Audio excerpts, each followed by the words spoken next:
Oh guys, it's been a bloody weird day. So I come up to Retro Rides in Leicestershire, I think, at Mallory Park, is it? Yeah, I'm just knackered. Anyway, so I thought it'd be funny to park the BX and leave it in high mode because everything in sight was basically low unless it was a 4x4. It was on raised springs. I thought, yes, so let's just be funny and just leave my car on high, just for the complete opposite effect. And I came back to it and found the front was completely on its face, and I was like, right, why has it done that? And yeah, started up, was like, okay, I don't know what this is doing. It seemed to come back up okay, so I thought, okay, maybe it's just something weird going on. It will sort itself out. Yeah, and then left it going for a bit, and then the front just dropped again. It was like, okay, drove it a little bit across the field thinking maybe it's because it's uneven ground, not really sure. Nope. Then looked back where I parked and noticed there was a lovely great puddle where the left hand side been, and thought, oh god. Initially all I found was that there was I think it's a return feed, I think, from the left strut. The octopus loom pumps onto it on a pipe under the airbox or under the battery tray somewhere, and I pushed that back on, hunky dory, put what I had left of LHM in the boot, stuck that in, absolutely good as gold, seemed to be working okay. It was okay to get us home. Started driving and thought, oh god, okay, stoplights come on, right, okay, well we can't do much now, the brake's still working, so we've got to go to the petrol station anyway. Let's go to whatever we can go to, get some petrol, get some brake fluid, because brake fluid's the only other thing you can really use, as I'm aware, to get yourself out of jail. So I went in, got myself a couple of bottles, thinking, yeah, hope the best. Noticed, okay, it's still dripping, great. Checked it, was like, okay, well, it's not that return come off, so what's happened?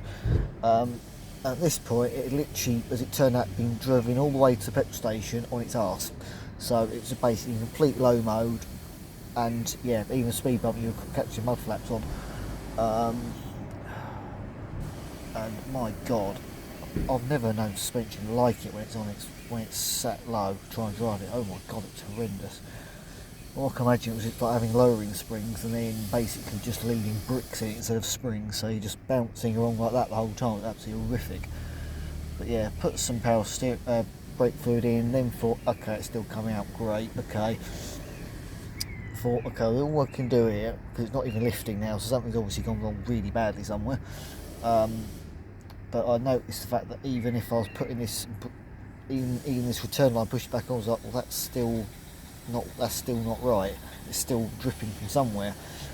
And yeah, thought, well, the other thing it can be is it's coming from somewhere high and running down logically. And yeah, I got my phone around the back of the front wheel and found that there was wetness all the way from there's like a gator up higher up on the strut that essentially not sure how they would explain why the gator's even there. I haven't had it parked before, but there's a gator at the top basically, and you can just see where it's all wet, and it's like, okay, well either the first thing I thought was, well, at the BX rally a few weeks ago we did guess the part, and it blew me best round of the quiz in my books, and something that we got wrong on my table, which was the bee's knees, was what turned out to be a strut seal. Basically it's literally like a camshaft seal or crankshaft seal, and the only thing is, whereas a crankshaft or camshaft seal's hollow one side and there's like a spring to push it out and keep it tight and sealed, a strut seal is essentially just a bit of like metal, I think. No, it's okay, yeah. And yeah, I think it's basically like some form of maybe rubber or something around the edge of it, so I think it sort of pushes on, seals it, and then the stuff on top where the sphere screws onto goes on. Not really sure, I'm not out of part, so I can't really be perfectly accurate with you. But yeah, I thought, okay, that seal's probably gone. It's 37 years old, it's got a right to stop. It's stopped working at this point. Got it over to a parking spot, called the guy out, he comes out, and it's like, yeah, I knew the answer to this already. Basically, it needs a low loader, but they've got to send someone out to assess it, and predictably I knew more about the car than he did, because old Citroën Hydropneumatic. No one knows about Hydropneumatic these days, unless you're, I think, a Rolls-Royce tech, because Rolls-Royce still use it. So yeah, it was just a case of waiting for low load now, because there's no other way of transporting this thing. You can't put it on a dolly. The guy wanted to, I was just like, you can't do that, because it's sitting so low that as soon as you lift it up, you're just going to be dragging the bumper along the road. It sits that low when it's on low. So yeah, especially then when you consider that, well, basically with it on low, it's as low as it can go. So it's probably like that for the floor. Yeah, it's very low. And after he's left, I thought, right, I've got a scissor jack in the boot, well, let's have a play, see what I can do with it. Sadly, I've managed to bodge it into such a degree that it can be started and driven onto a low loader, but I certainly would not, even by my standards, I would not be stupid enough to try and drive it down the road, because the hydraulics on this car are everything. If you have it, you have steering, brake, suspension. If you don't, you lose a lot. So it's probably the biggest downfall to this system on these cars. But my God, now I've experienced the difference between essentially having no suspension and having it working. My God, it's a blooming good system. When it works, it's blooming lovely.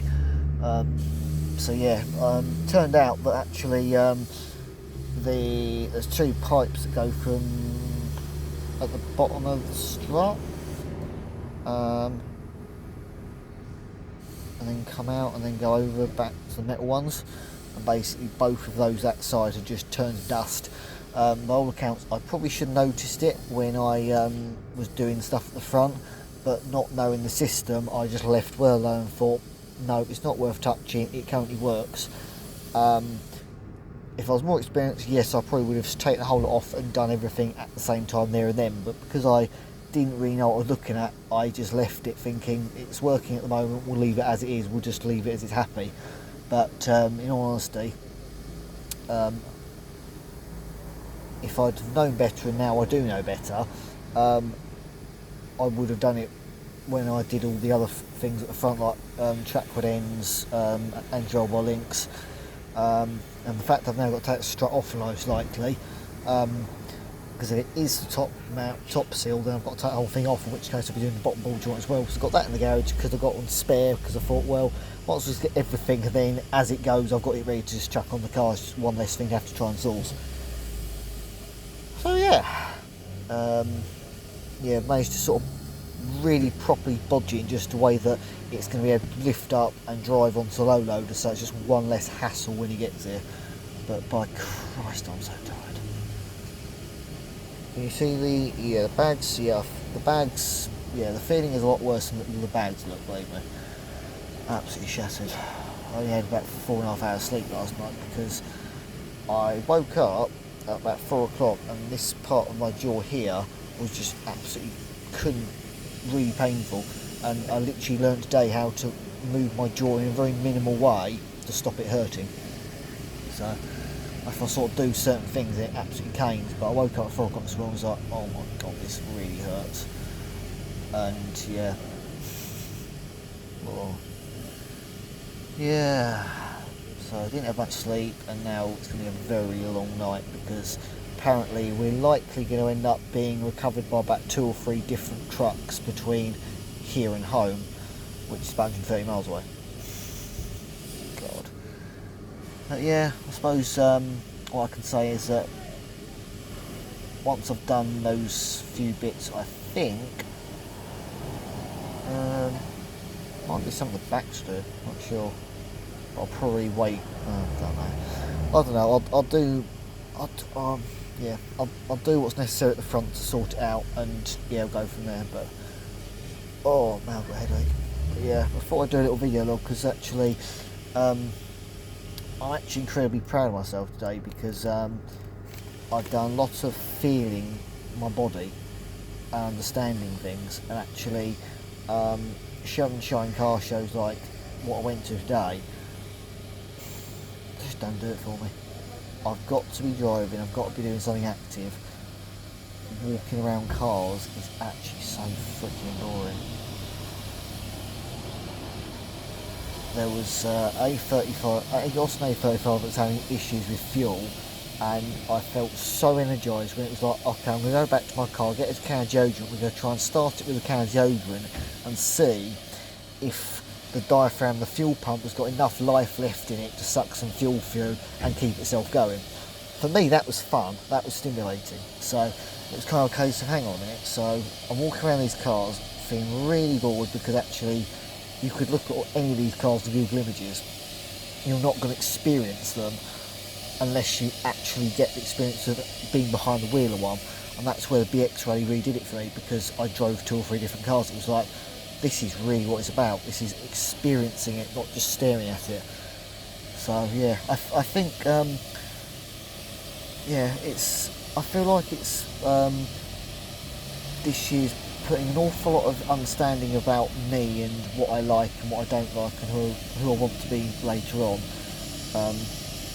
So I worked out I prefer to more practical things rather than sort of just looking and that's it. And also, when this has happened, it could be because my mate Reese is here, and as well as Denny being here, and he's now got a support thing on for autism, so he can come with me just about anywhere I go now. So yeah, laying good as gold. How you doing? So, but I feel like today's been, although I started off quite tired and now I'm absolutely shattered, I'm going to sleep bloody well when I do get to bed. I feel like I've done incredibly well, because I've composed myself so damn well even when things have gone wrong. When I first got the car over to here, I went into the petrol station to pay, and then did something else because it was like I'm covered in oil, wanted to wash before I moved the car. And quite literally, I walked in both stable and the men's toilets. It was like, what the hell's going on? There's no soap.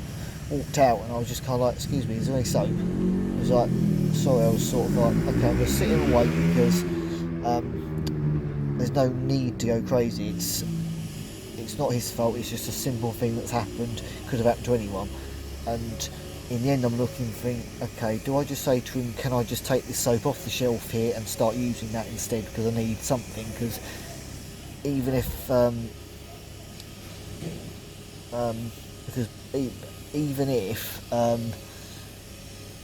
it's just been, they're just waiting to refill it, I think by law you have to have both hot running water and some form of detergent, so that when you've been to the toilet, for example, you can actually be, you've got the facilities to be clean, so that you can definitely say, right, yep, I'm clean, although I've just been to the toilet, I've just washed my hands with soap water, I'm clean. So by law, it has to be there. So, and back some time ago, I probably would have jumped off and said, by law, mate, you've got to have it, so get me some bloody soap now. But actually, having that kind of, somehow that sort of moment of not just snapping, but taking a second, thinking and logically looking at it, which is all down to the prefrontal cortex of your brain here, that's where experience and logic comes from. I've managed to sort of stand myself back and say, right, I've looked around the shop, okay, they've got soap, so if all comes to worse, I'll say to them, well, can I use that then, because I need some soap, I'm covered in oil. I mean, still not great now, but yeah, you get the idea. But it's just one little example where I've really done blooming well, because once upon a time I would have just blown, because I was just everything, there's so much other stuff in my mind, wasn't playing ball, so yeah, would have just tipped me over.